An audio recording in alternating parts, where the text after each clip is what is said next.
Am I really gonna defile this grave for money? Of course I am! There's few films you'll come across which embody Edgar the Bug from Men in Black more than Kung Fu Panda 4, a slovenly, disgusting creature barely holding itself together as it uses the identity of the previous owner for its own twisted ends, warping old characters, wasting the potential of its new ones, and gutting the core thematic ideas of the franchise while parading about like it achieved the same narrative excellence when it couldn't even beat level 0 of making one of these films. The colors. A relatively unnoticed feature about the Kung Fu Panda films is how colors dictate the visual storytelling. Specifically, certain characters and ideas are associated with particular hues. For instance, in Tai Lung's Prison Break, the guards are chromatically represented by reds, while Tai Lung is represented by blues. The more Tai Lung progresses through the prison, the more his color influence takes over. Red torches start going out, the elevator that the guards control is underlit by red torchlight, but right as Tai Lung is about to take it, the red light goes away, signifying his control of it. And the final showdown is staged with reds on the guard side and blues on Tai Lung's. When Tai Lung fights the Furious Five, the environment is predominantly grey, which you could interpret as Tai Lung's strength already being vastly superior to that of the Five, but I prefer the interpretation that these two foes meet each other in the story as equal, with the fight determining who is more powerful. When Tai Lung fights Shifu, the previous vibrant colors of the Jade Palace are washed out, desaturated, showing how powerful Tai Lung is in this fight. Unlike his fight with the Five, he is dictating the flow of this one. However, when he fights Po, the sun rises and the environment is washed with warm golden sunlight, because Po is now the one who has all the power and advantage in the fight. Gold is also Po's hero color in the film. It's what represents him in the dream where he's the master kung fu warrior. It's the color that follows him in his most heroic moments, and when he finally learns the secrets of the Dragon Scroll, the parchment is a golden mirror of himself. It's very clear once you start thinking about it how much the story is reflected in the color scheme. It's something that was honored in Kung Fu Panda 2, with nearly every Shen scene being cast in oppressive reds, and in Kung Fu Panda 3, Kai's influence is continuously represented by a dull green, which is thematically relevant since he's Oogway's long-lost brother-in-arms, and Oogway's a tortoise. A green tortoise. I'm not really into color screen for sake, unless it's really part of the movie, which it is for Kung Fu Panda, and that's what I wanted to show you. So, obviously, you would want to respect this staple of Kung Fu Panda's storytelling by adhering to it in the sequel. How much does Kung Fu Panda 4 do this? I mean, if you read the official art book for the film, it talks about yellow and golden hues representing Po, and the Chameleon, our villain of the story, is represented by a bronzish color.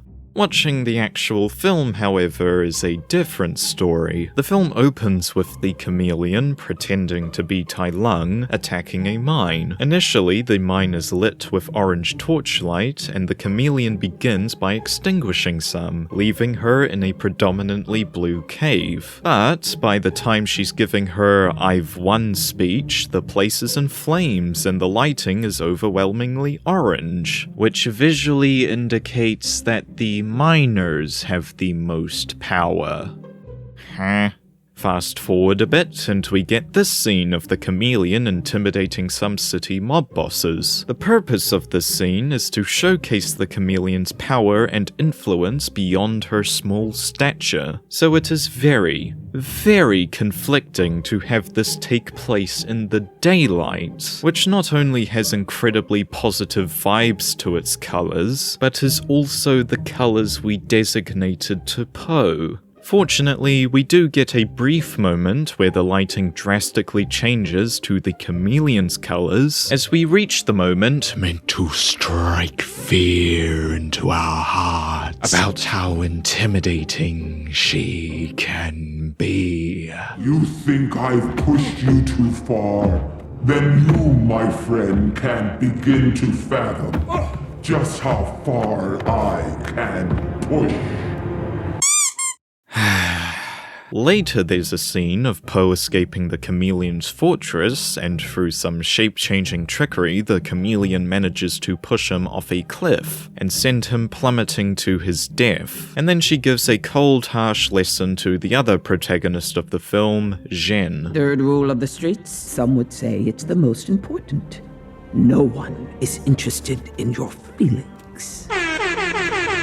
This is the pinnacle of her sinisterness, a moment of strength and victory for our conniving criminal. Why is the lighting a golden fucking sunset? Why do we have all this positive protagonist color when the protagonist has no power in the scene? I love the color shift here where it goes from no color at all to like super saturated yellow. Yeah, these clothes are gorgeous. Oh, because it looks pretty. I hope I don't have to explain why this is dumb. Kalel, no! The best argument I can make to defend this is to say it creates a sense of false hope that Po will be able to escape the fortress unscathed, which you could bolster by saying that the clouds have the tinge of bronze associated with the chameleon. And besides, Po survives and has a poignant scene with his fathers afterwards, so we need the lighting to reflect that in some way. I'd rather have the colors reflect the chameleon's complete control and influence over everything for all of these moments, and for Po's colors to come from a couple of dimly lit torches to reflect how little power he has in the face of the chameleon. But sure, have a sunset.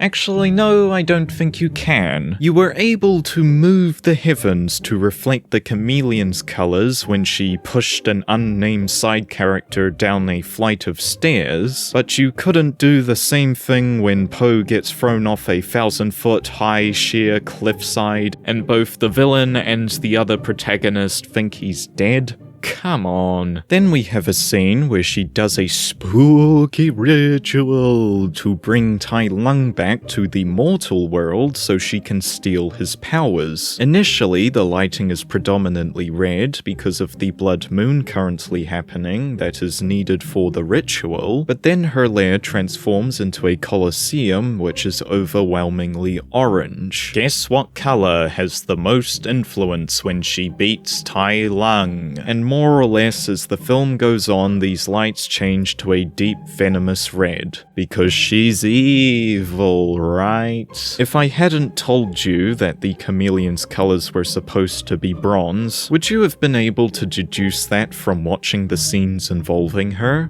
No, because her color influence was extremely inconsistent. There's things like that people maybe don't realize at first are influencing them, but we're being very consistent, so whenever Tai Lung's around, it's always blue. If your color script is really tight and you're really happy with it, you're really proud, you're like, I put the blue and after I put the yellow. But if that stuff change, then you fucked. I mean, it's because your philosophy and everything. So this isn't just limited to the chameleon. Tell me, from the colors, who has the power in this tavern scene? What emotions are being expressed? Anything striking out, or is it just generic lighting? What about these criminals in their underground lair? If I had to pick a color, I would say purple. But when they get into a fight with the chameleon's guards, that color influence is nowhere to be found. I'm not saying the film never thought about its color scheming. And plus this is the lowest part of the movie, so we took all the color out. And neither am I saying that every single scene has to be specifically color coordinated. I'm just saying the film didn't respect how important colors were to Kung Fu Panda storytelling. And there's no better example I could point to than Po's brand new Dragon Warrior cloak. Remember how I said earlier that Shen's colors were red? I'm not kidding when I say pretty much every scene involving him has an element of red to it, doesn't it seem the teensiest bit weird that the guy who caused Po the most trauma and personal suffering in his life now has his color be the dominant color of Po's cloak? I mean, that's a pretty glaring mistake on its own, and it's not even the whole story when you take the first film's color theory into account. The things involving red in that were the training hall the Furious Five trained in, the end of a long day of Shifu training Po to become the Dragon Warrior, and Tigress's outfit. What all these have in common is the style of training that Shifu performs. Very strict, rigid, and disciplined. So we revisited it to make it a stronger and more,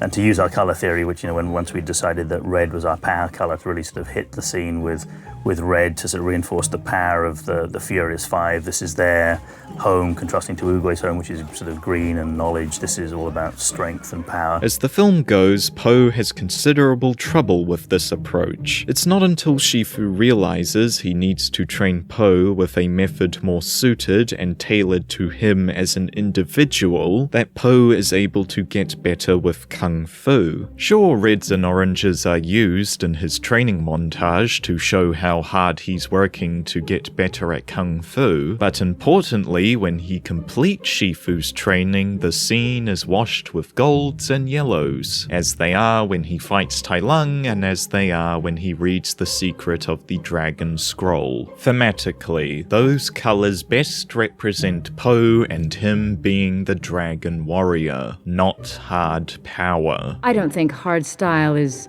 your thing. So, why the fuck does his Dragon Warrior outfit now have a cloak where the dominant color is red and not the gold shit it had at the end of the last film? Are we being for real right now? What was your goal with this when it comes to legacy? Well, it was, I like to call it a love letter to the first Kung Fu Panda. How? Then we have the inclusion of the previous villains of the franchise. Oh boy. Remember Tai Lung? Remember how he wanted to be the Dragon Warrior? The thing that motivated him throughout 20 years in prison? A destiny he was convinced was his until it was, in his eyes, unfairly taken away from him by Master Oogway. A dream he was so hell-bent on attaining to the point he was about to kill his father out of anger for denying him the ability to become the Dragon Warrior. The scroll has given him power! Is it really in character for him to tell the guy who stole being the Dragon Warrior away from him that Oogway was actually correct in choosing him? Maybe Oogway was right about you. And have him bow to this person in respect? Does this make any sense when all it took was watching Po beat up the villain who put Tai Lung in a cage and told a stranger a positive message while never bringing up any of Tai Lung's past mistakes? Is that really all it takes to convince Tai Lung out of a movie's worth of character establishment? No. His most significant contribution to the film is quips. Recognize this move? Is that how I sound? I don't sound like that, do I? And telling Po he's a broken promise. You'll see. All I see is a broken promise. When Po didn't break any promises. This is the guy that took your destiny away from you, and you really have nothing insightful or interesting to bring up right now? Really? Calling this incredibly unsatisfying is an understatement. And funnily enough, I'm not the only one who shares this sentiment. I repeated what a lot of our storyboard team said. If we were going to bring back Tai Lung, he should be brought back right, not just as someone to be defeated immediately. Or as nostalgia bait. We knew we wanted to introduce the film with a villain, but we thought, like, why are we introducing a film with a character that no one knows? And it just happened to be like, oh, well, let's introduce with a familiar character from the past. Oh, Tai Lung! I love the Tai Lung. What? Dude, Pride rock! As if opening a Kung Fu Panda film with a villain no one knows has never been done before. twat. I was, and still am, angry about how the writers brought him back. Tai Lung was kinda underwhelming in the end. Then there's Kai, the guy who spent the last movie trying to steal Poe's powers and kill him, even if it took him centuries to do so. It took me 500 years to take Oogway's chi. I will have yours if it takes me 500 more! Yeah, he also bows to Poe in respect. It's not like he should even be here because he was obliterated out of existence in the place that the Chameleon is getting the villains from. I like to call it a love letter. How about Zhen, the guy who genocided every panda in China and massacred Poe's childhood home, traumatized him, tried manipulating him into believing his parents hated him, and who also spent his last moments alive trying to kill Poe, despite being offered redemption. You gotta let go of that stuff from the past, because it just doesn't matter. The only thing that matters is what you choose to be now. You're right. Then I choose this! Why would he also bow to Poe in respect? Yeah,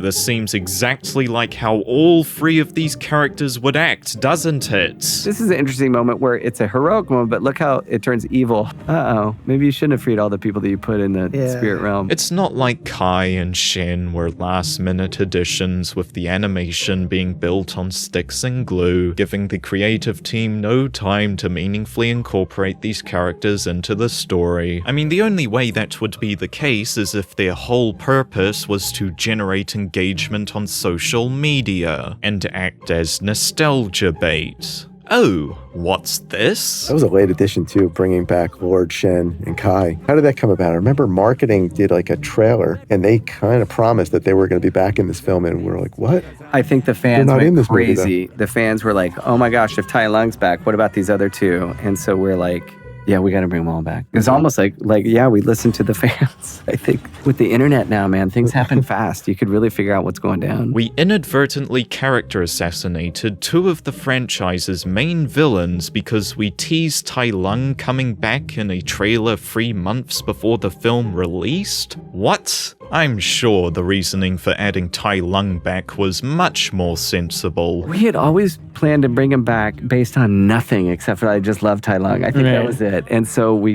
I think we forced it into happening. Well, that's not necessarily a bad explanation. It sort of depends on how you talk about what he could have or did add to the film. Oh, what's this? Until now. Until now. That guy, I love him. His voice is so smooth and silky, it's comical. He knows it. The original writers, Abel and Berger, even had, it was talked about for like a day, were posed on an adventure with Tai Lung, which I think would be hilarious. That's crazy.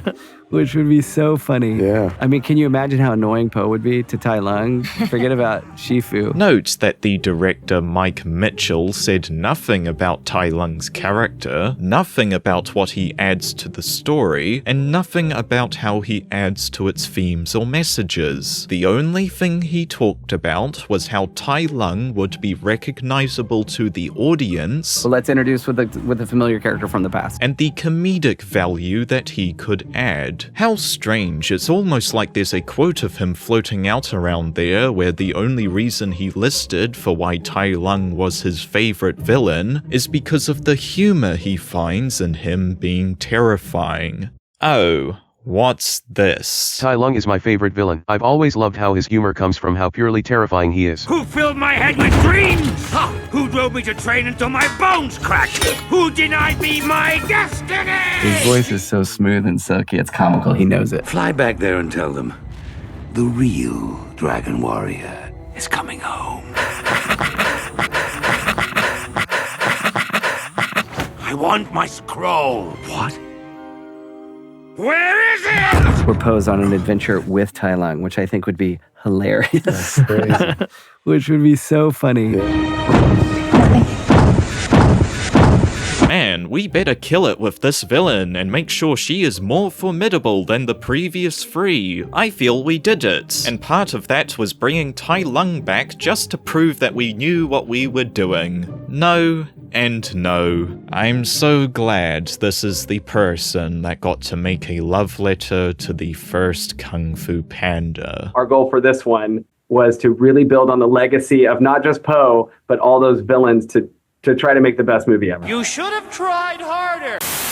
There are, of course, more subtle ways that characters can get assassinated, as is the case with how Mr. Ping and Lee are justified to be involved in the story. Po goes off on an adventure with his new best friend Zhen and doesn't tell his parents. This sends Ping and eventually Lee into a bit of a spiral, and they decide to chase after him. Po is just too calm, gentle, and chill to face a shape-shifting sorceress. The problem here is that, once again, the film hasn't paid attention to the films that came before it. In what world does it make sense for either Ping or Lee to think a shape-shifting warrior is just too much for poor Po to handle? He's gone on several dangerous missions in his time as the Dragon Warrior at this point, facing down some of the greatest threats the world has ever seen. Fighting Tai Lung after he trounced the Furious Five and Master Shifu. Po also tangoed with an immortal Kung Fu warrior who trounced every Kung Fu master in China, the Furious Five, Shifu, and Oogway. What if he's captured? What if he's tortured? Po has been captured and overcome psychological trauma when he went against Shen, the master of a weapon designed to counter Kung Fu warriors, which killed one of the most legendary Kung Fu warriors in China, which, by the way, Ping did not chase after Po for, despite being extremely worried about his safety. Strange city filled with strange people and strange noodles facing horrible danger from which you might never return. Don't call Po. So what changed? What makes the Chameleon so deadly? What makes her so much more lethal than every other opponent Po's face that gets Ping to chase after him? Po has faced demons, demigods, and everything else in between. He's always come out on top. You're right. You're right. But what if you're wrong? But what if you're wrong? What if the bomb drops on your head right now? You know you can't live your life assuming your car will explode every time you turn the engine on. But what if you're wrong? If there was an indication that the risk of that explosion happening has increased, like smoke coming out of the bonnet, then it is reasonable for you to change your behavior. If Ping or Lee had, say, gotten visions from Oogway warning them that Po wouldn't be able to overcome the Chameleon on his own, I could buy them chasing after him, because something changed in their assumption about Po being able to do his job. But nothing's changed. The Chameleon is so much a villain of the week that Po didn't even bother saying goodbye to his parents before going on this adventure. Sure, I'll be back soon. Tell my dads I love him. I can't hear you anymore. Bye! But I guess if we pretend the histories of these characters doesn't exist, we can write whatever we want and feel fine. Sort of like how the film invents this character arc for Lee, where he starts off as a coward and has to master confidence in the face of danger. You don't have to be brave. You just have to act brave. Act brave. Got it! Are we forgetting something, perhaps? I finally found my son. After all these years, it's gonna take a lot more than the end of the world to keep us apart. I can't hit Shifu! I can. And so can I. We've got this, son! Oh, go dads! Act brave. Got it! Does that look like somebody who's afraid to be brave? Would you please show a little backbone? I'm sorry, but bravery was never really my specialty. Really? Who is this courageous, dashing, nerves of steel, soul of platinum panda who bravely fought off Shen's henchmen long enough for Po's mum to escape the destruction of their home with baby Po? Take our son and run away! Bravery was never really my specialty.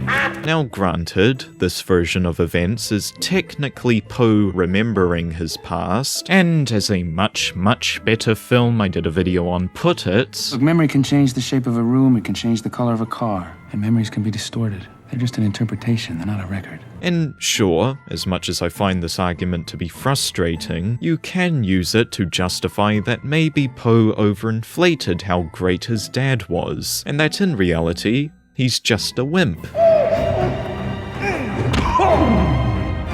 Meanwhile, I was kidding! If you want that perspective, you can't at the same time say things like Kung Fu Panda 4 is a love letter to the franchise unless you had some seriously great writing to back you up. Evidently, there was none. It was weird. I worked on some of those other Kung Fu Pandas. How about the titular character, the Kung Fu Panda himself, Poe? He is the Kung Fu Panda, right? Well, yeah, that's the name of the franchise, so it wouldn't be entirely out of place for him to refer to himself like that, so I guess I have to give props to the film for mentioning it. Dragon Warrior. Anyone? Nothing? Perhaps you know me better as the Kung Fu Panda! Wait. Did he just say that's what he's better known as? Who are you, buddy? I am the Dragon Warrior. The Dragon Warrior. The Dragon Warrior. The Dragon Warrior's mom. Where's the Dragon Warrior? All he wanted was to meet the Dragon Warrior. Go, Dragon Warrior! What's all this about a Dragon Warrior? You must be the Dragon Warrior. Look, the Dragon Warrior. I am the Dragon Warrior. Perhaps you know me better as the Kung Fu Panda. No. Now, personal branding aside, this isn't the only line from Poe which seems at complete odds with everything we know about him, such as this gem of a line. I don't want to seem ungrateful, but I don't know anything about passing on wisdom or inspiring hope. Are you delusional? Do you suffer from a mental illness? Yeah, Poe thinking he knows nothing about passing on wisdom, when the end of the last movie is him passing on his wisdom of chi mastery and kung fu to everyone, and part of his journey is him learning to be a teacher. Oh, so now I have to sit alone in a cave for 30 years? Eventually, after you master teaching. Teaching? I think I mastered chi. Can you teach me? But I don't know anything about passing on wisdom. And oh boy, Poe of all people knows nothing about inspiring hope, when the whole point of his goddamn character is to inspire everyone to become the best version of themselves, because even someone as unlikely as himself can do it. I think the thing we want people to sort of feel that we don't necessarily show is that the world truly is changed by Poe's example, because now everyone has seen this most unlikely character become a kung fu master, and now they all hopefully will go back and whatever they believe or want for themselves, they can now pursue it, and it's sort of, he's enlightened everyone. But I don't know anything about inspiring hope. And I'm sure he's never inspired anybody with any of his heroic actions ever.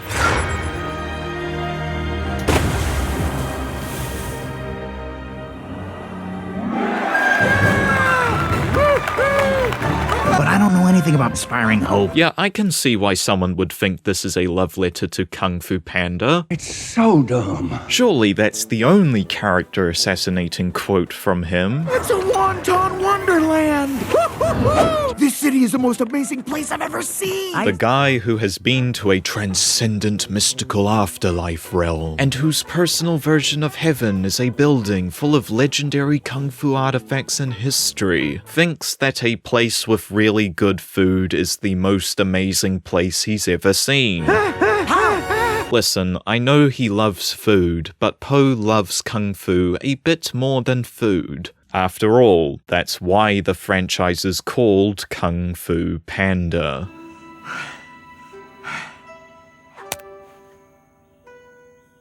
I'm not hungry. Master. This city is the most amazing place I've ever seen! No.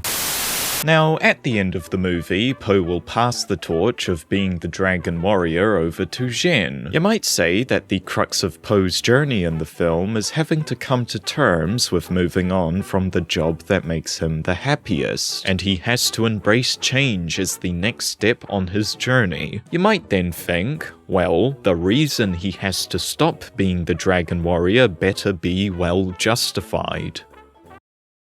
Is it though? I mean, at the end of the last movie, Oogway decided to give Po his staff, and in this film, Shifu interprets that to mean that Oogway wants Po to become the spiritual leader, and that entails Po having to stop being the Dragon Warrior. And my true successor. The Valley of Peace needs a spiritual leader, and Master Oogway chose you. However, this is missing a lot of context. The central theme of Kung Fu Panda 3 was learning to accept all of who you are to become the best version of yourself. When Po truly learns this lesson, it comes at the narrative climax of the film, the point where it declares its fundamental thesis for maximum effectiveness. Am I the son of a panda? The son of a goose? A student? A teacher? Turns out, I'm all of them. And what title does Po use to symbolize accepting all the things that make him who he is, thus giving him ultimate power? I am the Dragon Warrior. So, it would feel pretty weird to undercut the most important narrative beat of the film by having Oogway say, "Lol, no, you're not meant to be the Dragon Warrior actually," 5 minutes later. So I don't know where Kung Fu Panda 4 got this idea that that was what Oogway was trying to say. At best, you can argue that Kung Fu Panda 3 tried to merge being the Dragon Warrior and spiritual leader into being the same thing, hence the "you are my true successor" line, but even then, that still means Po is the Dragon Warrior, and is already the spiritual leader. So any way you look at it, there's no good reason for Po to stop being the Dragon Warrior in Kung Fu Panda 4. But all this raises the question, are we really saying that there hasn't been a spiritual leader in all the time since Oogway died? No replacement has been sought out in all this time? No, Oogway did not give it to me. Being the next Oogway is not my destiny, which I have accepted and am at peace with. Well, that seems pretty definitive. But is it really? Of course not. And I think also, there's some backstory where Oogway knows that Shifu's destiny is to be the next Oogway. He became a teacher and he thought, I'm going to raise the next Dragon Warrior. I'm going to create the Dragon Warrior. So Shifu's been on this track of, I failed at my mission, but Oogway's known, no, there's a greater mission for you. Which is why Oogway gives him his staff. And it's says, symbolic. Yeah, you're handing over. now me. A very significant moment for Shifu to start turning this corner and start becoming more like Oogway. We're sort of showing that he's using Oogway's staff to get the scroll in this way that shows that he's changing from being the harsh taskmaster, the kung fu trainer, to being the more enlightened and involved But he's character. still... The breaking of the staff became a significant one in the land of, Shifu's journey to becoming Oogway. And Shifu's still a little bit on edge. He's trying to learn to be more like Oogway every day, but he's still going to snap at Po. Yeah, and this idea of Shifu being now more like Oogway, more the spiritual leader of the valley. And my true successor. Me? Almost there's Oogway. Just a little more confusing and you'll be the next Oogway. No, Oogway did not give it to me. Being the next Oogway is not my destiny, which I have accepted and am at peace with. Oogway knows that Shifu's destiny is to be the next Oogway. Listen, I'm not saying you can't force Po into being the spiritual leader. The easiest way to do it would be to age up the characters such that the current spiritual leader Shifu passes away from old age, with his dying breath being to pass off the mantle to Po. Po, who is now less agile and past his prime as the Dragon Warrior, can then go on a journey of accepting his new place in the world thrust upon him by Shifu's passing. And then we can explore themes of changing responsibilities as we get older and the need to find someone to pass the torch to. This rework is simple and it achieves the goals Kung Fu Panda 4 wants to achieve without woefully misinterpreting or contradicting what came before it. It's not exactly great for marketing or future sequels, but if your film film is about Po retiring from being the Dragon Warrior, you sort of dig your own grave there.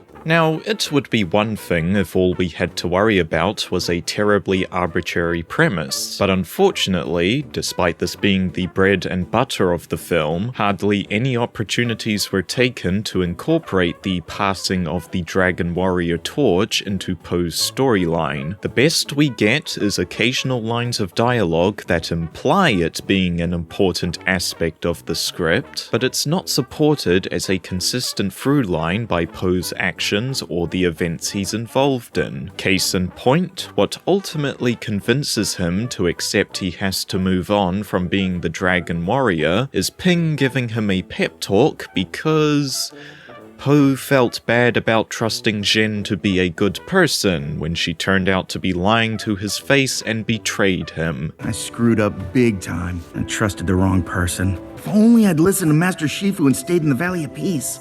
I was just so determined to keep things the way they were. Change doesn't always have to be a bad thing. Because if things stay the same forever, sooner or later, they would lose their flavor. Because I'm the Dragon Warrior, for now at least.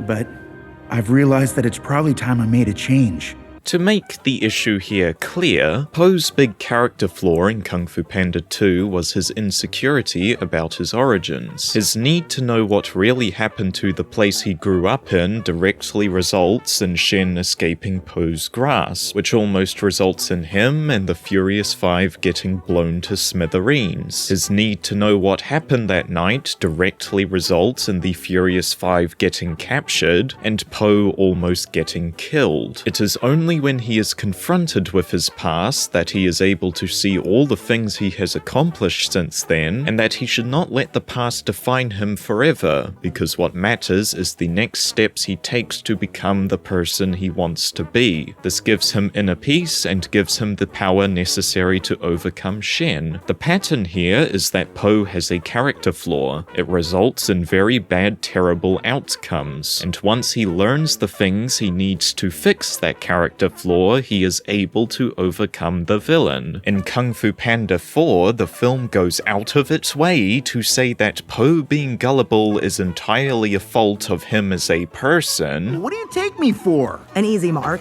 What's an easy mark? Someone who's easy to steal from, usually because they're generous and too trusting. Like you. Aw, thank you. Rather than as a result of him being, quote, determined to keep things the way they were. In other words, the setback he faces is not tied to the character flaw the film wants him to learn from. If it were, there would have been a line of Po saying he knew he shouldn't have trusted Zhen, but he did anyway because he wanted to be the Dragon Warrior, and there would have been small hints along the way to support that. But there wasn't, at all. The film kinda argues the opposite, so the journey he goes on is incoherent. But it's not like that was the only way to do things. Zhen could have been looking to Po as a teacher, but because teaching her might mean he might be training the next Dragon Warrior, he doesn't. Zhen sees this as a lack of faith in her, which reaffirms what she's been told about Kung Fu masters from the Chameleon, that they're all gatekeeping pricks. So Zhen carries on doing the Chameleon's bidding, betraying Po, and eventually confronting him with her reasoning, which forces Po to reconsider his actions. Maybe we could have aged Po up so that he could have gotten himself captured because he overestimated his prowess as the Dragon Warrior, which forces him to confront the reality that he isn't up to the task anymore and has to give the role to someone else. Do you see how much more we can do with our script if we put a little bit of thought into it? Now, we've gone over a few of the ways the film fails to understand or build on the legacy of Kung Fu Panda, but like any good sequel, you want to create your own characters that add something meaningful to the lore and the thematic message that you're trying to convey. And one of those characters that Kung Fu Panda 4 tries to create is the Chameleon. You betrayed me for the panda! The power that she brings in her performance, I think, puts the Chameleon over the top. I mean, she is above all our prior villains. When she was younger, she really wanted to become great at Kung Fu, but she was stopped by some dastardly Kung Fu masters who rejected her because she was poor and too small. They would say I was too small, too lowly, and that Kung Fu was not my destiny. Now, I'm not one to discourage physical quote-unquote disadvantages to be part of a character's struggle. It's just, I don't know, haven't there been other really small characters in this franchise that became great kung fu warriors? Like Master Chicken, or Master Crocodile, or these Badger Masters, or Master Shifu, or fucking Mantis. They would say I was too small. Who am I to judge a warrior based on his size? I mean, look at me. I'm over here.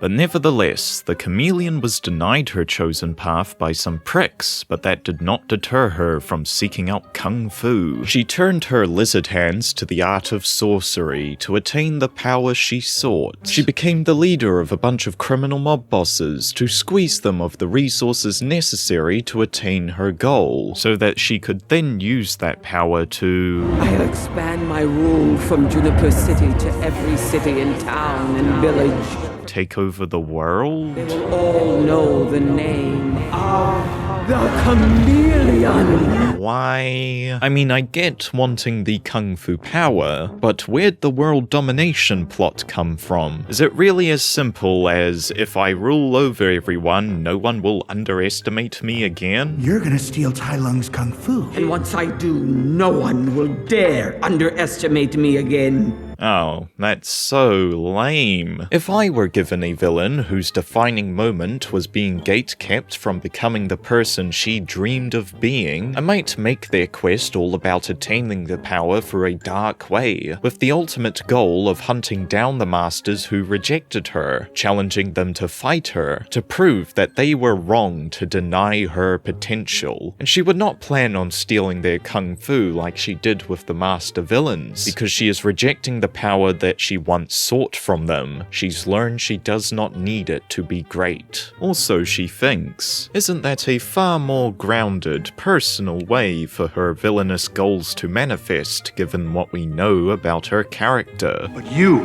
like an idiot, wanted to take over the world. This speaks to a bigger failing of the film in that it has perfectly decent material to work with, but always chooses the lamest direction to go with it. After all, Kung Fu being gate-kept because of how someone looks or behaves is exactly the same thing Po went through in the first film. Why not have Po bring up his struggles after the Chameleon gives her spiel about her origins, noting that he overcame being shunned to become the best ass-kicker in the realm, and that the Chameleon can still find that same redemption. Instead of having him escape the second the Chameleon's monologuing was over, and thus removing any confrontation over their respective worldviews. No one will dare underestimate me again.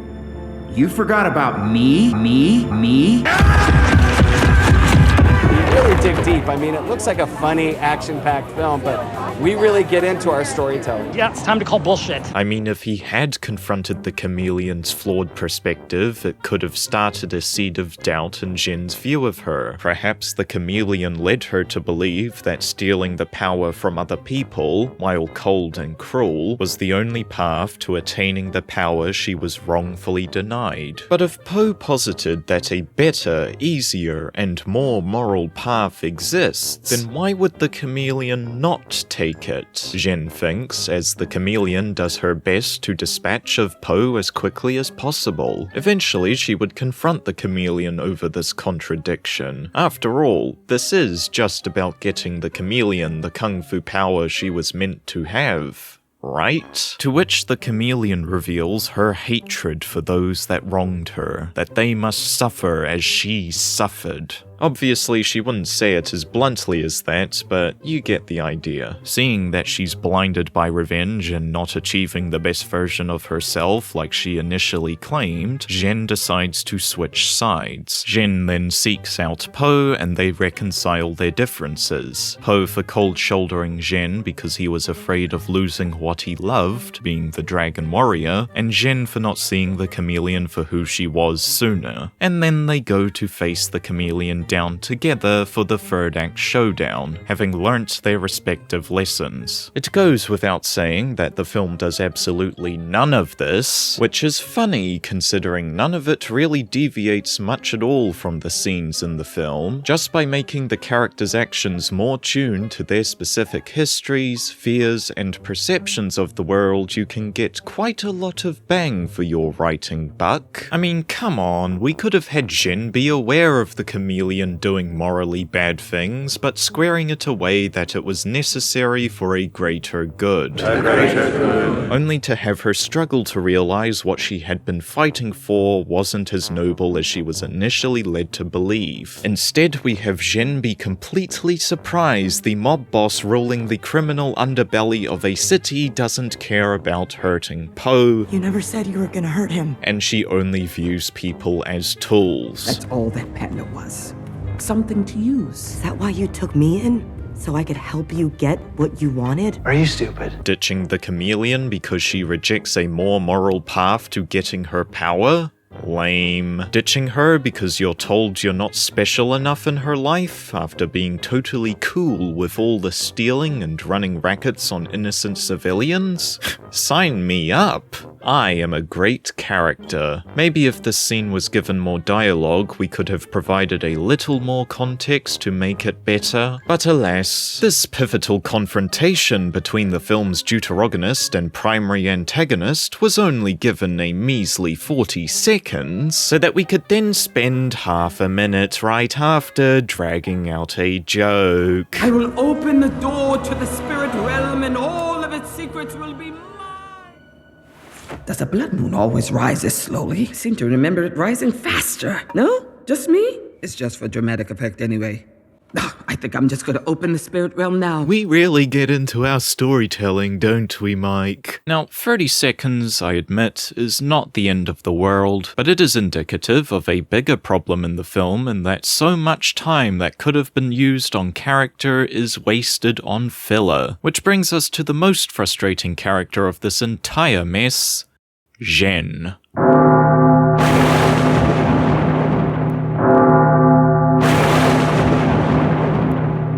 Specifically, Zhen's tail has a team of people just to make this beautiful tail move around. Attention to detail. Where do I even begin? I don't think Poe's ever really had a partner.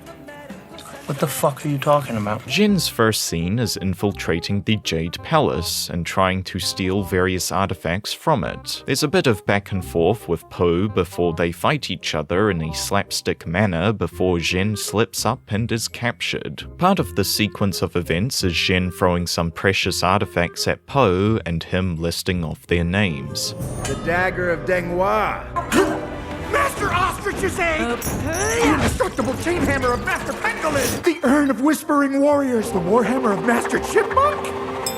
It builds off a similar gag done in Kung Fu Panda 1 and Kung Fu Panda 3. In the first film, Po had been introduced as this massive, geeky kung fu nerd, and so, upon walking into essentially a museum dedicated to celebrating the greatest pieces of kung fu weaponry in history, he died and went to heaven. In the third film, Po had just found his long-lost dad. He was ecstatic to share his passion of kung fu with someone he wanted to bond with. And, like his son, Lee got the same giddish excitement Po originally had. Both of these run around the Jade Palace and name everything in it sequences were not done just for fun or comedic bits. They endear you to the characters and achieve something for the story. The only thing achieved with the sequence in Kung Fu Panda 4 is that there's a couple of jokes and it adds a few more pages to the Kung Fu Panda Wikipedia. Neither Zhen nor Poe's character really benefits from this because we already know Po knows everything in here, and Zhen doesn't seem to know what anything in this place even is. The urn of whispering warriors, which I've already broken twice! Why would you keep an urn of souls? Which, if you want to start planting seeds for her to become the Dragon Warrior, you might want to make sure the point of this scene is, hey, Zhen knows her stuff about this kung fu stuff. Don't worry, I'm sure the rest of the film pulls the slack up on that bit. Why would you keep an urn of souls? Feels kind of creepy. Those souls cannot get a rest. Yeah. Do you think everyone remembers them from the other movies? I always wonder if that's just a big deal to us of like, oh, you gotta have the Urn of Souls. I think so. It was in every movie, right? Wrong. Po throws Zhen in prison, and about a day later, Zhen convinces him to let her guide him to the Chameleon so that he can stop her. Zhen wasting an entire day in prison is really dumb, considering the time-sensitive nature of the Chameleon's plan. But hey, at least we got some great voice acting. You know, the fleece, the rook, the flim-flam. You want the cookie or not?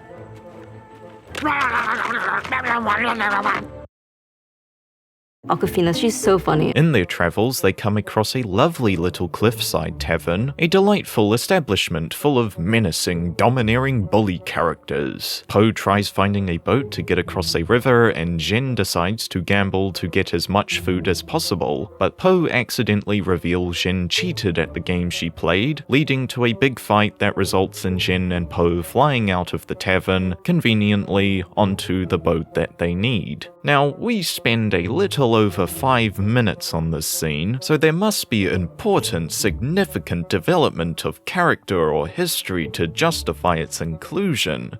So, what are we dealing with? Well, we watch Zhen being a sneaky, cheating thief, which we already knew. Was there anything more to it than that? No. We watch Po be disapproving of Zhen being a sneaky, cheating thief, which we already knew.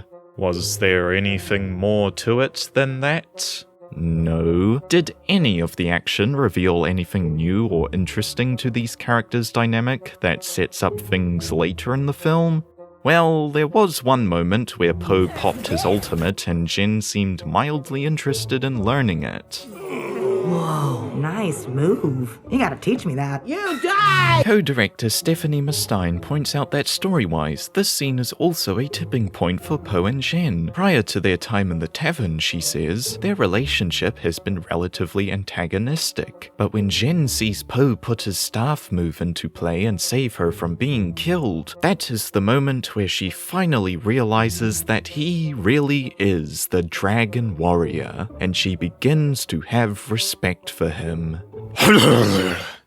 No, this is how somebody reacts to realizing that Po is the Dragon Warrior and begins having respect for him. This is the reaction you give when somebody does a backflip. Whoa, nice move. You gotta teach me that. You guys ain't cool.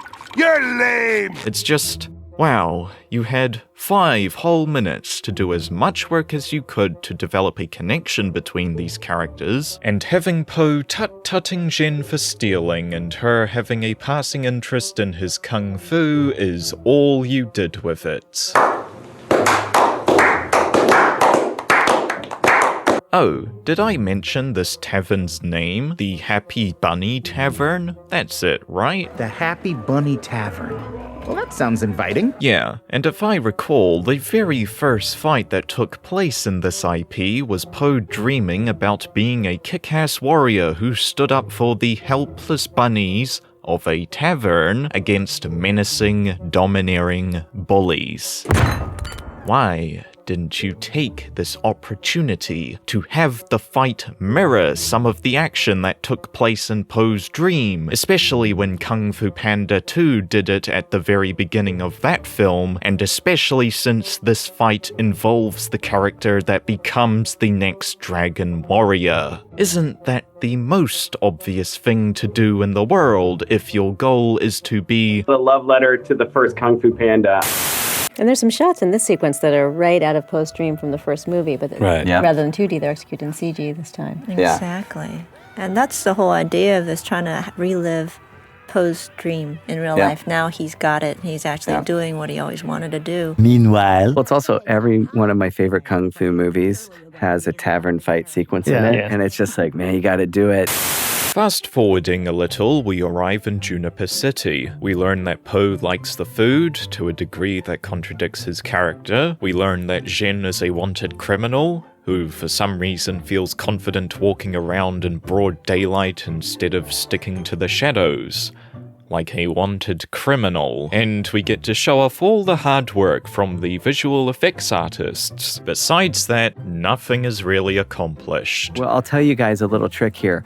We're coming to a new city. It's wonderful. It's filled with great food, but it's supposed to be oppressed by the villain. So this is us having our cake and eating it too. Like, we do a little mini movie in the middle of it of like, remember the bad guys around. Not my first time. And then we can go back to having fun right after this. Yeah, the story? Pfft, who cares? The real important thing here is the fun we're having. You couldn't possibly have worked in some dialogue for Zhen that had her playing up the Chameleon's rule on the city, perhaps suggesting it isn't quite as bad as it may seem, in a way that doesn't reveal her true allegiance, but also hints she actually believes in the Chameleon as a good person. Maybe she points out a martial arts school founded by our little green friend, because that's something she might have done given her history. Maybe we could do all of this so that later, when Zhen sees that lanky lizard's true selfish colors, it conflicts with her pre-existing understanding of her character, making the moral conflict on whether to continue helping the repugnant reptile or switching to Poe's side an actual meaningful struggle that her character has to go through, instead of having none of this pretext because Mike and the writers were more interested in showing off the city than fleshing out their story. Remember the bad guys around. And then we can go back to having fun right after this. Eventually, the self-admitted wanted criminal walking openly through a bustling metropolis gets noticed by the local police force, and thus a chase ensues. But hang on a second, the Chameleon is implied to control the city and everything in it. This reptilian runt wants more. You already have the city.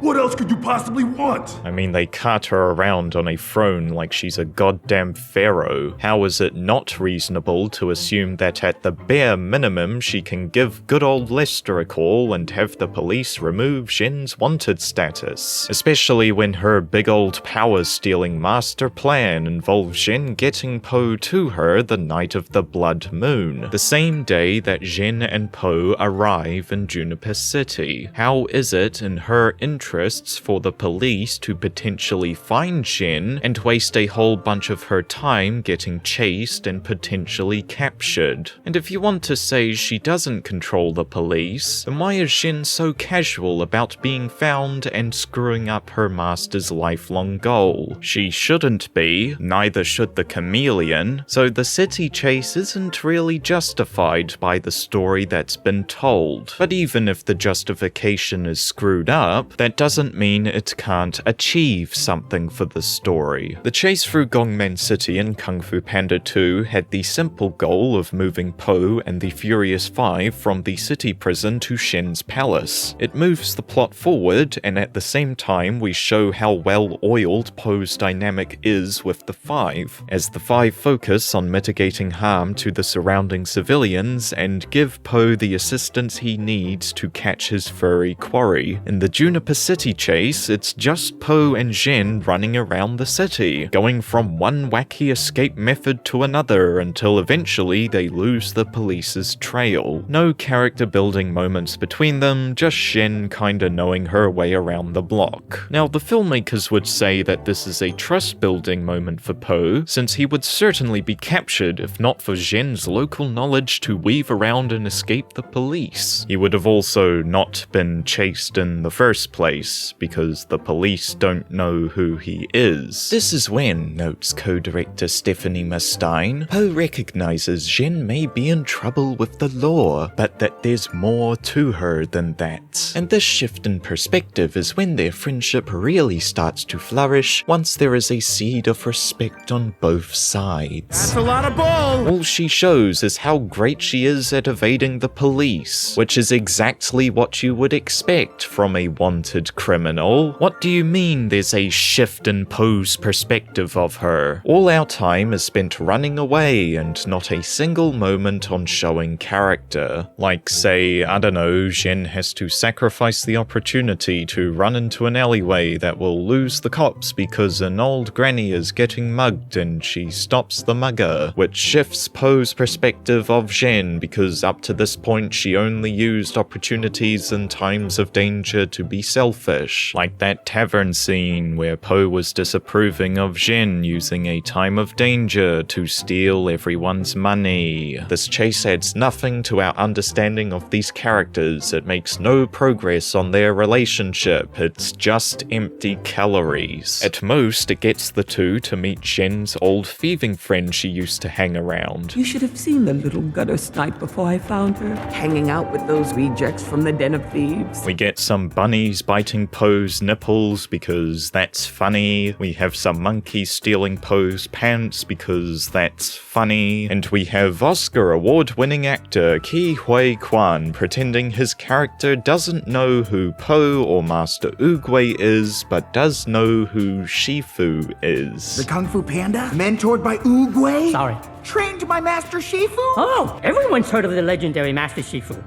Did someone say legendary? Bring it in. Because that's funny, so long as you don't think about it for longer than 5 seconds. None of these characters add anything substantial to the story. No new or meaningful insight is given into Zhen's character or backstory before the Chameleon. They are literally only here to tell jokes and so that Mike Mitchell could have another fun action sequence later in the film. The way we mix it up for the next Komodo fight coming up is we decide to make that one comical, right? We're like, okay, now let's be as funny as we can with our Komodo fights. The comedy he speaks of. Cannonball!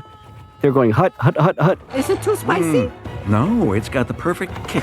See, there's a kick. You're lame! Just to be clear, this fight scene accomplishes nothing. The only character thing going on is that Lee volunteers to be bait, which requires courage, the thing he apparently needed to learn for the film. Except that was already resolved halfway through the film when he had to save Ping from being beaten up by the tavern mob characters. Also, the impetus for these two being here was they thought Po needed help fighting the Chameleon. What if he's captured? What if he's tortured? And then they just sit on their ass and do none of the fighting. And just like the city chase, when you actually think about what the film's shown us, the justification for this fight makes no sense at all. The thieves have to take out the Chameleon's Komodo army so Zhen can sneak past and reach Po before he fights the Chameleon. This place is crawling with more guards than I've ever seen.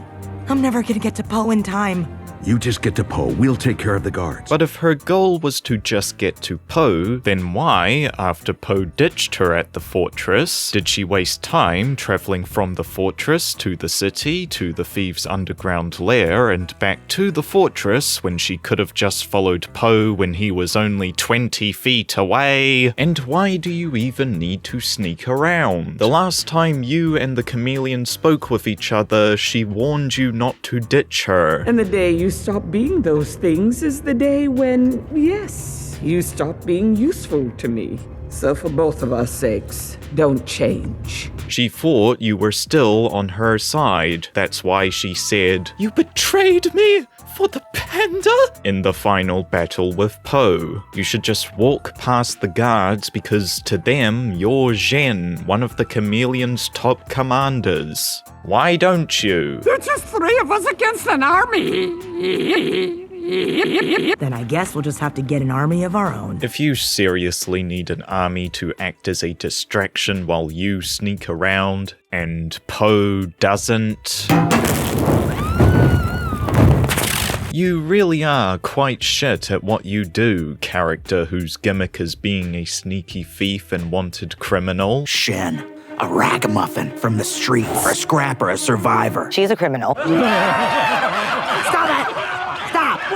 Stop laughing! Awkwafina did a superb job. The only thing we really achieve from Zhen's excursion is she gives a speech to the thieves about saving Po. I know you think it might be too late for a bunch of cheats, thieves, and cutthroats like us to change our ways, but a good friend once told me, it's never too late to do the right thing. Which is supposed to be meaningful because Po said it to her earlier in the film. No stealing! Yeah, I think it's a little too late for that. It's never too late to do the right thing. Except, not really, because the person she should be saying it to is Po. What she actually says is this. Please, Po. Just let me do one thing right. Why aren't you throwing his words back at him? Why aren't you showing that you've internalized what he said? Showing that you truly have shifted your perspective? Please, Poe. It's never too late to do the right thing. Just let me do one thing right. What are we trying to rip off here? The whale? Saying Poe's lesson to the thieves doesn't mean anything. It does nothing for the thieves because the context of the message doesn't apply to them, and it doesn't do anything for Zhen's character because she already made up to Poe in another scene. Nothing about the thieves subplot matters to the film. You could cut it from the movie and nothing would really be affected, which retroactively makes the city chase achieve nothing because it initiates a part of the film that achieves nothing. Where do these rabbits come from? Tell me about the rabbits. It's funny because we were struggling with how do we make these den of thieves that we got all these fun characters in here. Fun. Okay, now let's be as funny as we can. Funny. Go back to having fun right after fun. And it's just like, man, you got to do it. I'm starting to notice a theme with how these scenes are justified. If we really think about it, we haven't achieved much of anything with any of these scenes. To put it another way, there's about 15 to 20 minutes, or roughly 20% of the film, that could be either completely removed or redrafted to a couple lines of dialogue without losing anything meaningful to the story the film presents. You know, there's quite a lot you can achieve in 15 minutes. This is a weird moment. Look, we really spent time on this guy looking at Zhen, this guy, and then Zhen going, I don't know. Not odd. This whole movie moves a million miles per hour, except for that's our moment where we stop. It sure fucking is, isn't it, Mike? Sure, this might come across as autism, but prioritizing the fun and action to such an extreme means we have a serious lack of foundation for important emotional payoffs later in the film. The only reason you will care about a payoff is if there's something there to support it, and Kung Fu Panda 4 seems to think it's good enough to sporadically gesture at developing its characters, rather than working at it at every opportunity it can get. As such, we are left with scenes like Poe and Zhen's boat ride to Juniper City to squeeze all our development into. And when I say squeeze, I mean squeeze. Because this scene that reveals Zhen's backstory gives Poe's reflections on his future, and builds their friendship up as they share their insecurities with each other, is given a grand total of 1 minute and 40 seconds, while, say, dicking around in the tavern was given 5.5. Are the priorities of this film beginning to become clear? The beginning of the conversation is spent with Poe opening up about his concerns with moving on from being the Dragon Warrior, that he doesn't really know how he's going to become the spiritual leader because he sucks at giving wisdom, and Zhen manages to one-up him by actually giving him some wise insight. I guess it's just easier to hold on to the life you know than move on to the one you don't. That's all fine, but it seems kinda counter to the film's goal to make a stronger case for Zhen to become the spiritual leader, because she didn't need to be told by anybody what wisdom to give Poe, and every single piece of wisdom Poe espouses in the film is something derived from other people telling him, rather than something he discovers through his experiences, which I don't think is necessarily a problem for a character journey, but when the journey is about transitioning into being a spewer of wisdom, I'd imagine a sign you're making the right steps is when you learn from experience, not other people giving you the answer. As for the other half of this conversation, it's spent on Zhen expositing her backstory about being abandoned by her parents and having to resort to a life of crime and begging and then eventually being adopted. You would think the latter would be something they could both relate to given Poe's history, something to begin a conversation about their places in the world, getting more insight into Zhen's experiences and motivations for her actions, yada yada yada. But no, this is the extent to which Poe engages with what Zhen is saying. Whoa, you're an orphan? So am I. My goose dad adopted me, and then later my panda dad found me. Guess we both got lucky. I guess. Hey, tell me something. back in the Valley of Geese. Where's the relationship building with these lines? Could you write a scene with less subtext to it if you tried? I mean, I can't help myself but bring up Tigress's lore dump in Kung Fu Panda 1 about Tai Lung's backstory, explaining his history from being a young cub with an aptitude for Kung Fu being taken in by Shifu to becoming evil and abandoning Shifu's love for him. Because Shifu's trust was betrayed so badly, when he takes on another young cub with a similar aptitude for Kung Fu, he was cold and distant, greatly upsetting Tigress, who only wanted Shifu's approval, a sentiment she expresses to this day. Shifu loved Tai Lung like he had never loved anyone before or since. We see how the story affects Po, making him feel like an imposter and that he doesn't belong, which sets up him running away from his responsibilities as the Dragon Warrior in a couple of scenes. This is further evidenced by Tigress berating him for treating Kung Fu like a joke when Shifu could have been making his mistakes right with Tai Lung by training the real Dragon Warrior, a role she feels she can fill. To go into Tigress, who's a very kind of one-dimensional kind of character, two-dimensional character, to actually give us all this rich backstory. And by accident, she's defending Shifu in this moment, but by accident, she ends up revealing all these deep, deep secrets about herself. And I think it's also Poe's awareness of himself is actually starting to cause these other characters to have more awareness of themselves. We learned so much with so little between both of these characters after one of them dumps a bunch of backstory onto the other. What do we learn about Po and Zhen after Zhen dumps a bunch of backstory on Po? Well, Po smiles like a gormless idiot the whole time, communicating that he doesn't give a shit about what's being said. Zhen feels sad about having a not-so-great life, and as soon as she finishes, the conversation moves on like they just finished discussing the weather. And then the big question, adoption. That was a tricky thing because it's a hot topic, but it's something that was very carefully thought through for the entire 3 years. Every single moment, trying to make sure the relationship between him and his dad is real, and the revelation of what the truth was is real. Meanwhile, guess we both got lucky. I guess. Hey, tell me something.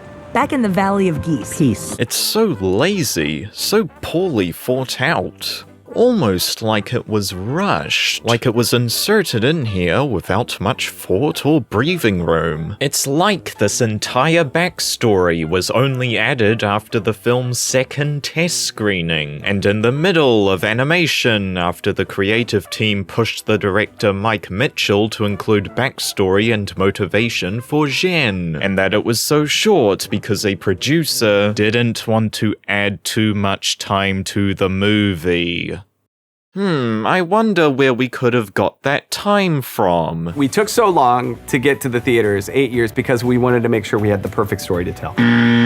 The only other meaningful moments these two get before Zhen betrays Po is Po teaching her a super move we will talk about in a few minutes, and Po giving her a chewed-up peach pit, saying, "Oh, Zhen, you have potential. Here's a peach pit to remind you that one day you might grow into a good person." It's supposed to remind me that every pit holds the promise of a mighty tree. Maybe it'll do the same for you. It's played off like it's meant to be significant to these characters' journeys, but I mean, what journeys? To quote this film's co-director Stephanie Mustein, "I always wanted them to actually build up a friendship by overcoming actual obstacles together. I'm not sure I ever felt their friendship. I think we should have gone further to really test it and build it up, but the story was basically locked when I came on. I wonder why this attitude was present, considering Zhen's backstory and the Chameleons was added in at the last minutes, and the writers would throw a pout over writing a scene where Zhen redeems herself to Po." Once again, Trey's boards, if I'm not mistaken, and I think this was not ever written. The writers rolled their eyes at me when I pointed out very early on that after Zhen betrays Po and before Po goes to face the Chameleon, she needs to redeem herself. In their script, they had Po fighting the Chameleon. Then suddenly Zhen swings in and sorta kinda helps him out. She disappears during the fight pretty quickly though. I asked the writers, if we're going to redeem Zhen, shouldn't this be a bigger moment? And if we can't do it during a big fight, shouldn't it be a separate scene? They told me they hated that kind of scene. I insisted upon it. They said, well, then it happens off camera. I repeated their words out loud in disbelief. I insisted again, and that's when they sighed and said, Fine, we'll write a scene where Po and Zhen make up, but we won't enjoy writing it. They did not write it. We took so long. 8 years. I wonder why Stephanie Mustine said that scene wasn't earned. Now, even after all of this, we still haven't covered the biggest slight against Kung Fu Panda's legacy, which is what it means to be the Dragon Warrior. Now you might think, hang on, this film not only has a director who was a creative writing consultant on the first Kung Fu Panda, but it also has two of the writers who wrote the first Kung Fu Panda. So there's no possible way it could have been misinterpreted what the journey to becoming the Dragon Warrior is all about. Right. But what I'm most excited by is there's a lot of heart. You know, Po brings, this Kung Fu Panda brings some emotion and some heart. And we have some pretty heavy themes that I think are perfect for this day and age.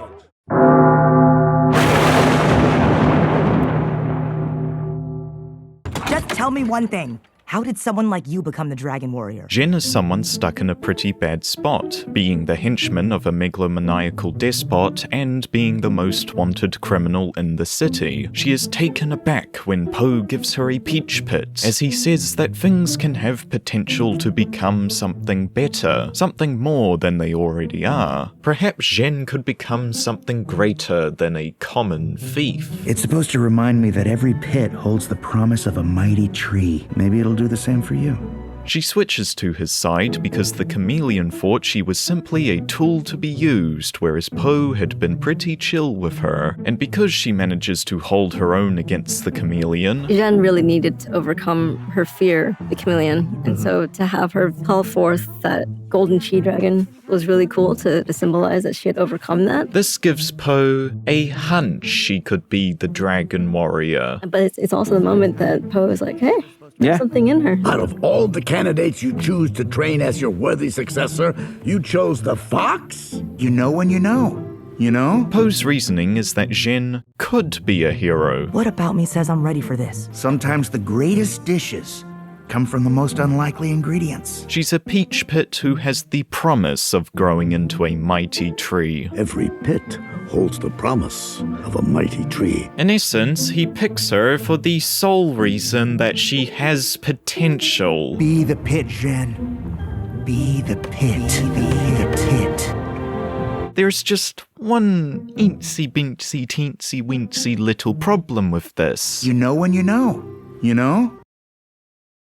But what if you're wrong? If having potential is our basis for choosing the Dragon Warrior, then why didn't Tai Lung become it? He had an affinity for Kung Fu at an early age, which you might call potential. He was trained by two of the greatest masters in China to become a formidable Kung Fu warrior, which you might call potential. And one of those masters believed he had the potential to become the Dragon Warrior, yet for some screwy reason, having all this potential wasn't good enough for Oogway to make him the Dragon Warrior. Tigress also had great potential. She also trained under two of the greatest Kung Fu masters in China, and unlike Tai Lung, she wasn't evil. Yet Oogway did not pick her as the Dragon Warrior either. Unlike what Kung Fu Panda 4 tries to make its big message around, having potential isn't enough. So what was so different different about Po? Why him over Tigress or Tai Lung? How did someone like you become the Dragon Warrior? Well, for context, Po had a perfectly stable life ahead of him, running a successful noodle shop with his father. Yet he yearned for something more. He dreamed of becoming a great kung fu master and friends with the greatest warriors in China. He looked on with envy towards the Jade Palace, the home of all of his heroes. He drove customers away from the noodle shop and towards a kung fu tournament because it's something he cared about and wanted everyone to see. He abandoned his responsibility as a noodle seller when he got the opportunity to see his heroes in action. His version of heaven is a museum of kung fu artifacts that he knows all the details and history of.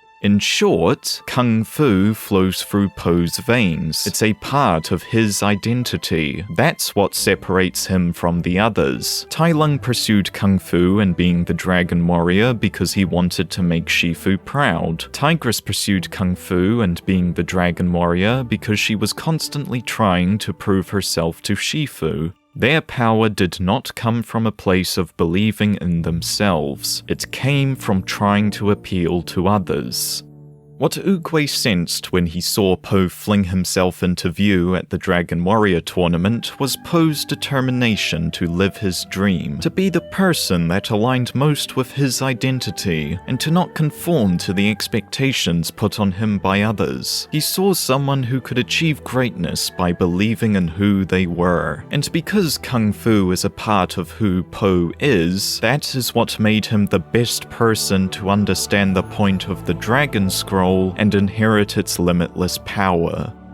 Po's love of Kung Fu is what drove his decision-making and ultimately created his destiny to become the Dragon Warrior. And I mean, Po is the ultimate fanboy, and so this is an expression of how much he cares about the Five, how much he cares about Kung Fu, is that he's willing to blow himself up to get in there. It's actually the thing he does that causes him to get into the right spot. He creates his own destiny by being a fan, and sometimes people say, oh, you know, he landed by accident, but but as Oogway says, there are no accidents. Zhen ditched the Chameleon because she was mean to her. No one is interested in your feelings.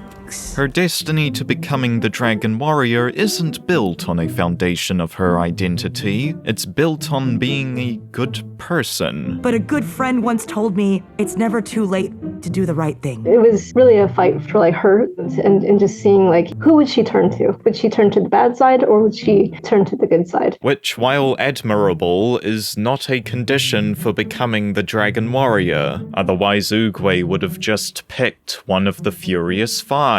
As if we couldn't sink to new lows, the film does its best to hitch its wagon to Oogway's talk with Shifu right before he died. For one, we use the same iconography in that Zhen's potential is represented by a peach pit, the exact same type of pit that represented Po's journey to becoming the Dragon Warrior. A Judah peach pit? One for Master Oogway's peach tree of heavenly wisdom. And for icing on top, we have music cues that are trying quite hard to invoke the memory of Oogway. Be the pit.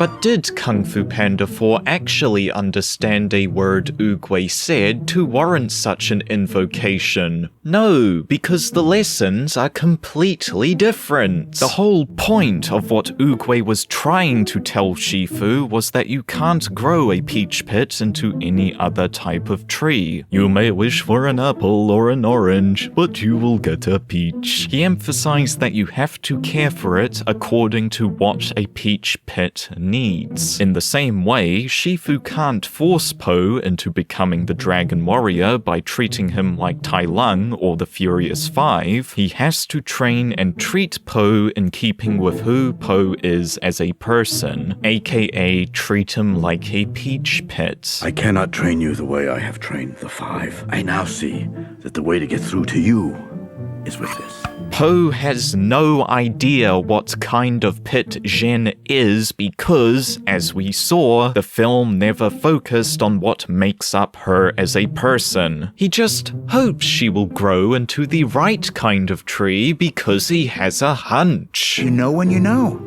You know? Because you don't actually have to show she is a peach pit. You just have to believe that that pit, whatever it may be, will grow into something great. Be the pit, Zhen. Be the pit. Do you see how badly we're bastardizing what Oogway was saying? I'll steal a good idea, Cole. I don't care who says it. I'll steal it, and I'll claim it as my own.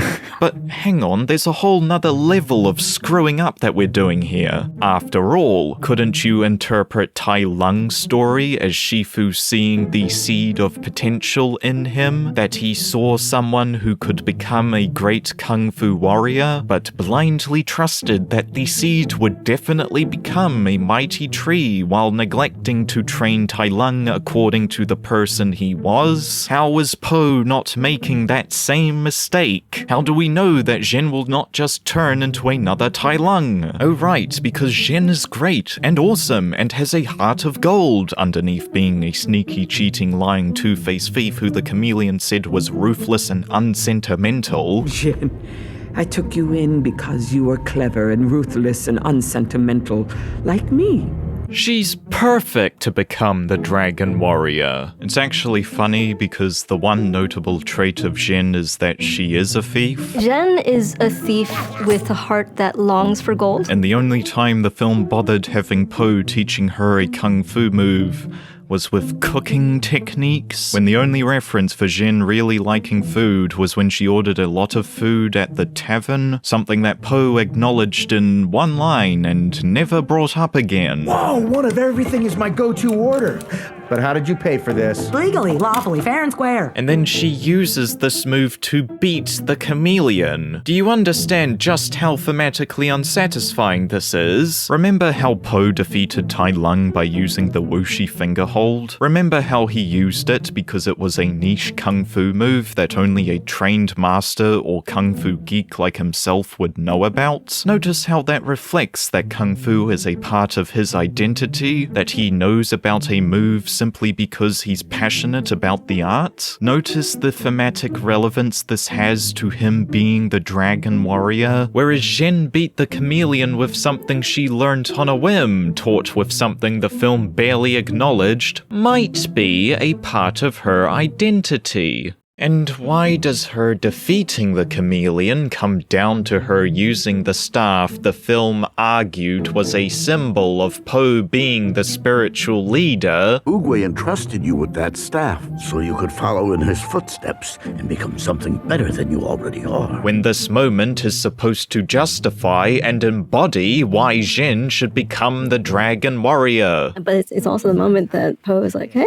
there's something in her. Ah! And it's not like this wafer-thin narrative thread didn't have the potential to grow into something resembling a tree. Why not use food like food was used in the first film? Po loved food because he's the big fat panda, but it represented something greater for his journey. It was a coping mechanism he used to deal with his insecurities about not being as good at kung fu as he should be for someone primed to become the Dragon Warrior. That's why Oogway caught him stuffing his face with peaches after he got humiliated in front of his heroes. Shifu trained Po with food because he saw that it could motivate Po to take action, to be himself. He has this natural ability because of his love for kung fu and his obsession with it, and it only can show itself when he's distracted, and right now we get to see him distracted by food. The final lesson Po does with Shifu is a fight over a dumpling to demonstrate the skills that Po has acquired, and Shifu uses the fact that Po is starving to motivate him to get the dumpling. Once he gets it and is free to eat, he throws it back to Shifu, who is surprised by the action. This is Po's way of showing respect to his master, showing how far their relationship has come, that Po is willing to give up his coping mechanism. He's conquered his insecurity by not being ashamed of who he is. Likewise, we could tie Zhen's enthusiasm for food food as a byproduct of her circumstances. Food can represent the lack of power and agency in her life, it being wielded against her to keep her down by others. Before the chameleon, she had to scavenge to survive, with things like food and shelter being the trade of the criminal underbelly. When she gets brought on by the chameleon saw her famished lifestyle and weaponized it against her, tantalizing luxurious meals of which she would only get the scraps, giving her crap living conditions with the promise of better ones depending on how well she works. Essentially, her lack of access to basic necessities is used to imprison her. So, when her and Po get to the Happy Bunny Tavern, she cheats her way into getting a large meal, ravenously and indiscriminately eating everything because she rarely gets such a luxury. Po takes notice of this unusual behavior from someone who isn't quite as plump as he is, and he brings it up on the boat to get Zhen to open up more about her life. He could even relate it to his own experience, and promise to mentor Zhen to not let it control her life. With this in mind, he uses cooking and food to channel her kung fu power, so that when she uses it to defeat the chameleon, it symbolizes her triumph over those that once controlled her. And to tie it more to the idea of her being the dragon warrior, make Zhen a foodie enthusiast, being an expert on every possible cuisine and delicacy they come across, even managing to impress Po, who names a bunch of obscure regional dishes from far, far away, and Zhen knows them all, which naturally gives to the idea that he would teach her with cooking techniques, and it can be related to the super move with Po's staff, that the way to activate it is to mimic the cooking of your favorite dish, or the dish that best represents you, because at the end of the day, the staff is an extension of the power of the dragon warrior, as it should have been interpreted, which means manifesting a part of who you are in order to wield its power. Do you see how much more in depth we can make this within the confines of what we've been given? Or you could just have Zhen training to be the dragon warrior in the end credits and it in no way being tailored to her specific identity and then calling it a day. I want to call this a love letter to the first Kung Fu Panda, by the way. What's another part of her identity? Does she have an innate passion for Kung Fu? Well, no, if she did, I don't know why as a writer you would waste the golden opportunity to have her making comments about all the artifacts in the Jade Palace, or just not have her be innately interested in Kung Fu at all throughout the entire film, barring one passing comment denoting mild interest. Nice move. You gotta teach me that. You know, it's kinda weird we didn't do any of this for Zhen, considering how central Kung Fu was to Po's whole journey in Kung Fu Panda 1. I mean, it's in the name. Why would you not take every opportunity you could to emphasize that Kung Fu was super important to Zhen when she's the successor to the Kung Fu Panda? Po has this internal ability. He has this natural ability because of his love for Kung Fu and his obsession with it. But I guess she was just the only option. I couldn't possibly think of a single other character that had an innate passion for Kung Fu, but wasn't given the appropriate conditions to grow or chance to embrace who they truly were. I guess it's just one of those things that we will never know.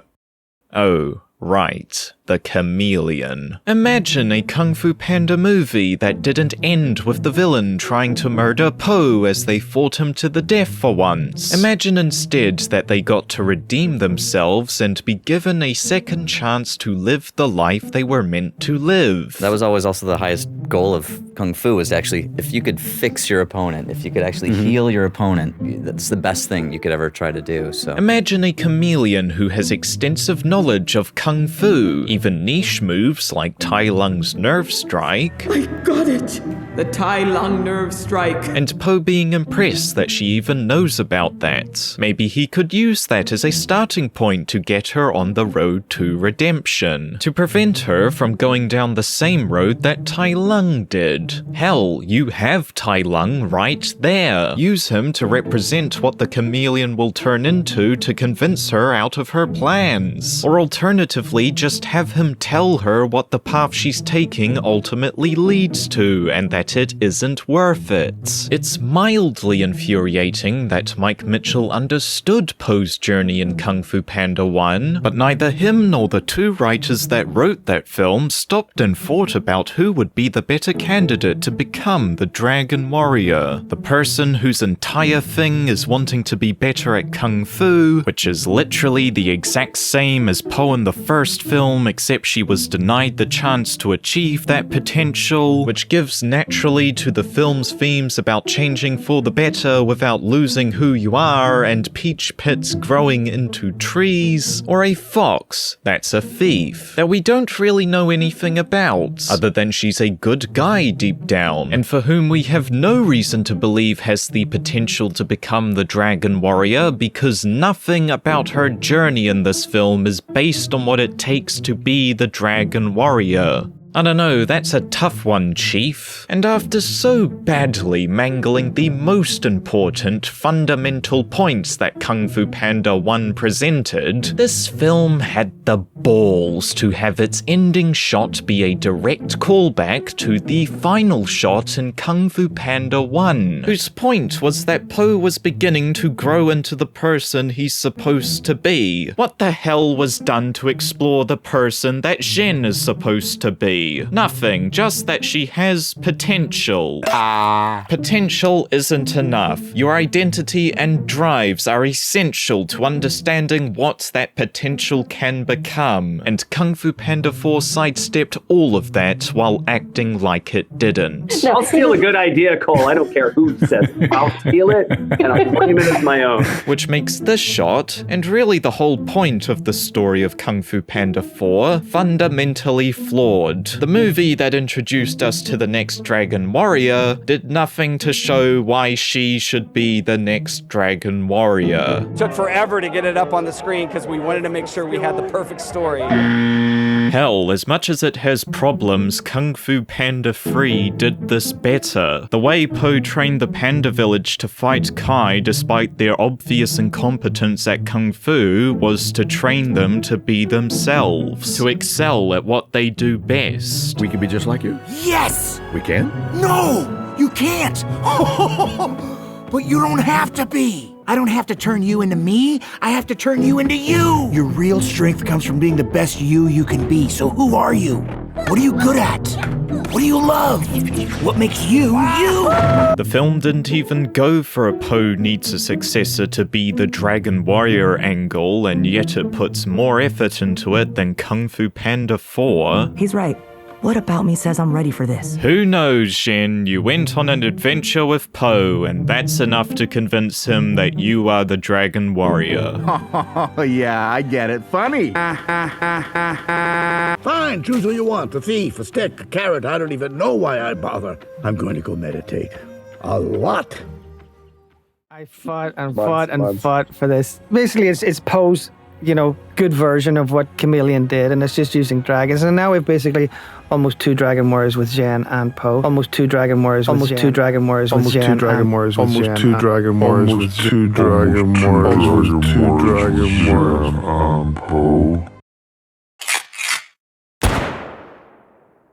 Nothing is allowed within a shot just because it looks good. Each element only appears in a frame if it supports the story point of the sequence. We utilize all of these cinematographic tools to play up the emotion or action of a sequence, never using them just to be cool. Those are quotes from the Kung Fu Panda 1 VFX supervisor Marcus Mannanen and the Kung Fu Panda 2 production designer Raymond Zebek. I wonder if the Kung Fu Panda 4 production designer Paul Duncan had a similar passion for making Kung Fu Panda 4. Movies, and in every Kung Fu movie there's a little, flair at the start. And we're like, well, what's our version of that? I just started messing around with brush strokes. It just looked cool. Oh, literally the opposite of what those other guys said. Never mind. Yeah, it was awesome. It was everything I could have hoped for. He obviously is so good at playing Poe. We the audience are like feeling just as confused as he is. What was your goal with this when it comes to legacy? Well, it was, I like to call it a love letter to the first Kung Fu Panda. The dagger of Deng Hua.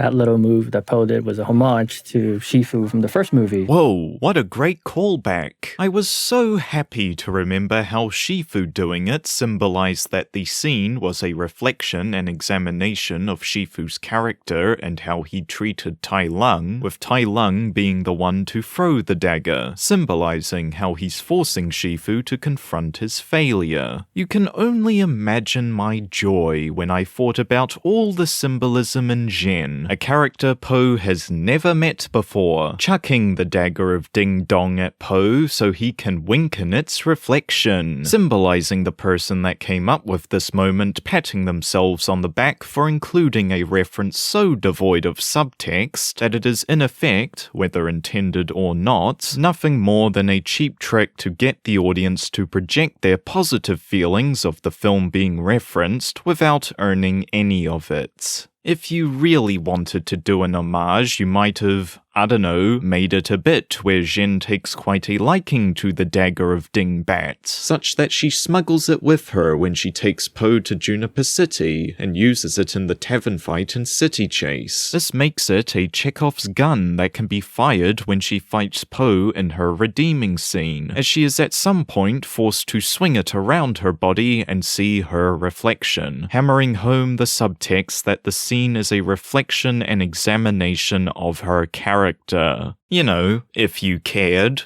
Okay, maybe I'm being too critical there. Would I really expect this creative team to put as much thought into all their film's details as the first Kung Fu Panda?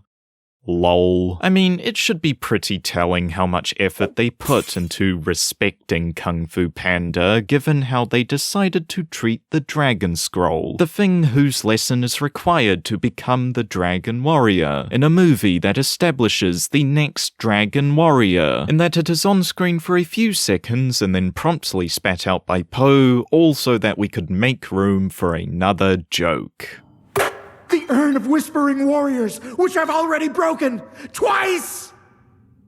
Why would you keep an urn of souls? One of the most important elements of Kung Fu Panda 1 being both figuratively and literally thrown away for cheap comedy whilst claiming this is a love letter to that film speaks volumes in my opinion. If you look, there's a shot of Po showing the children of the village, all these little rabbits, the blank scroll, so they can see their reflection. Yeah, for 1,000 years that secret has been, withheld, and now it's for the world to see, and Po is not going to withhold it. He's going to let everybody see it. He let Tai Lung see it. How did someone like you become the Dragon Warrior? I'm starting to think that maybe Mike Mitchell isn't quite the fan of Kung Fu Panda that he thinks he is. Why, next you'll be telling me he thinks the Chameleon is somehow more supernatural than all the other villains put together, including the immortal warrior from the spiritual plane of existence who spent 500 years absorbing all the chi spirit energy from history's greatest Kung Fu warriors. Or maybe he just doesn't know basic facts about these films. And what was the city they visited, Stephanie? In the second one, it was very different than this city.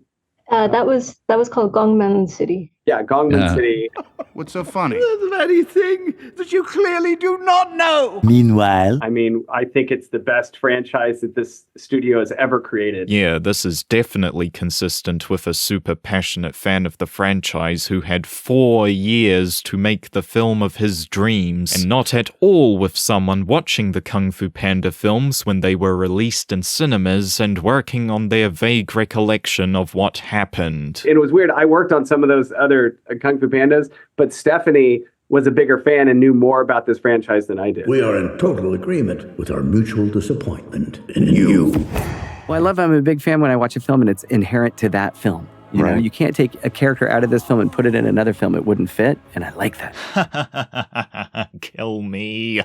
What great advice. If only the Kung Fu Panda characters in this film fit with the other Kung Fu Panda films. Listen, I'm sure Mike is a really great guy, and in his mind, he probably considers themes, characters, and storytelling to be pretty important. For me, it was important because I wasn't going to work on this film unless it was a great story. Po brings, this Kung Fu Panda brings some emotion and some heart. I mean, it was a matter of not working. I would have rather not worked on this film if it wasn't going to be worthy of an evolution of the character, an evolution of the story. And we have some pretty heavy themes that I think are perfect for this day and age. I just don't agree that any of that was much of a priority for him. Even the studio executives, who didn't have much power over Mike Mitchell, kept asking him if he could include some sort of backstory for these two new characters, the Chameleon and Zhen. Again, he didn't budge until the last possible moment. We really get into our storytelling.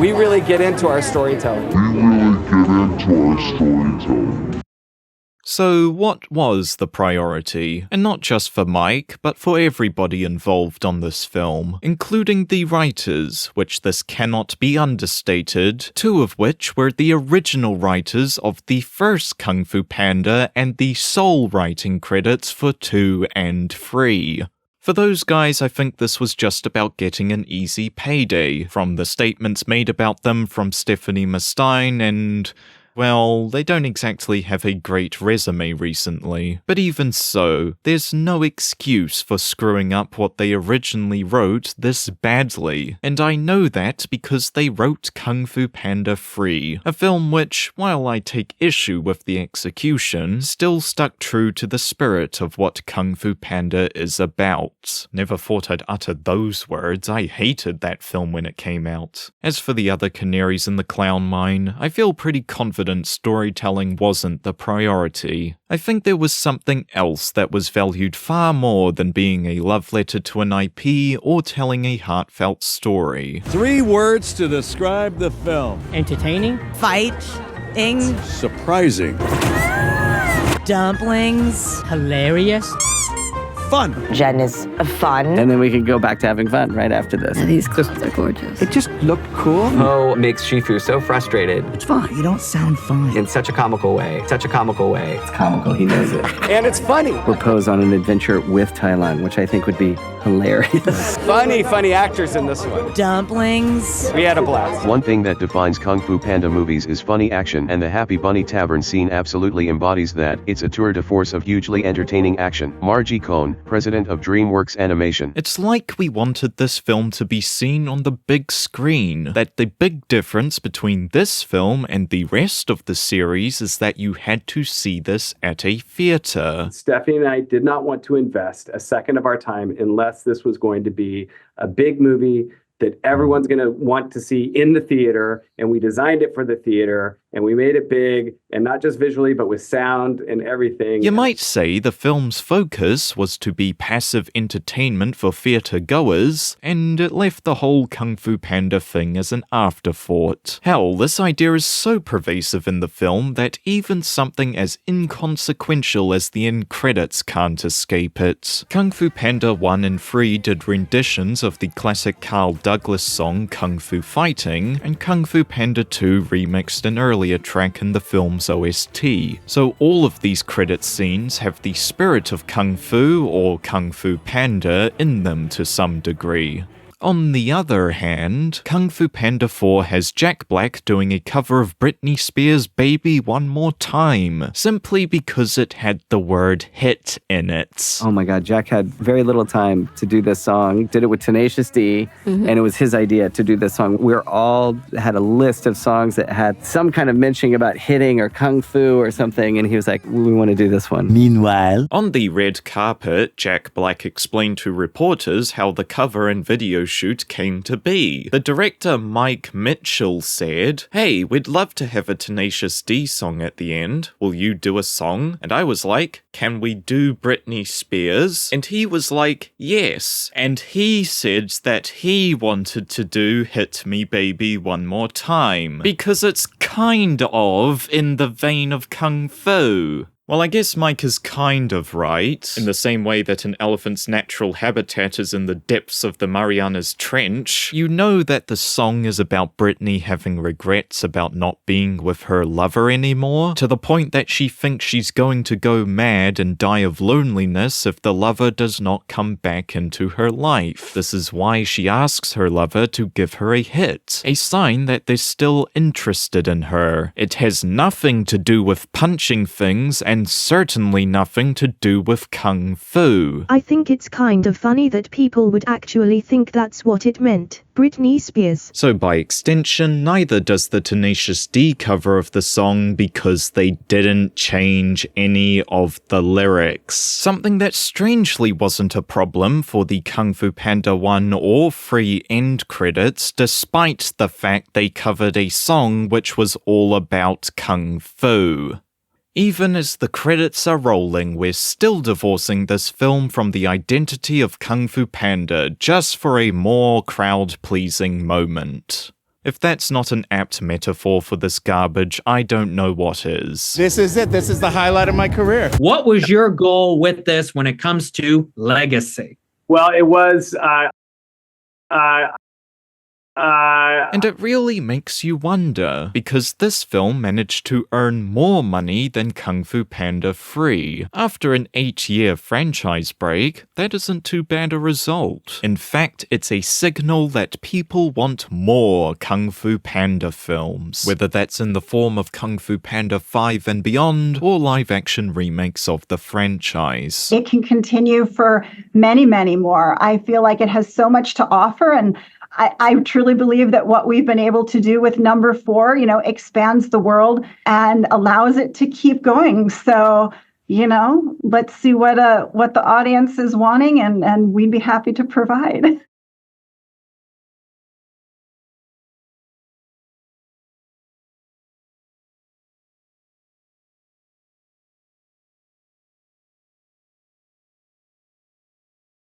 What drew me to this particular franchise is, definitely Po, just being the character that he is. I feel like what's really great about Po is that it's okay for him to, to make mistakes and to mess up in really funny ways because he always gets right back up again and he brushes himself off and then he makes everyone around him really happy and just like feel good about themselves. And I feel like there's always going to be a need for characters like that. I think for him to be able to continue his stories in like subsequent movies, I think that's really a gift and a blessing for many audience members. I love that. Yeah, there's a humor to his failure. I like that, Stephanie. I could learn that.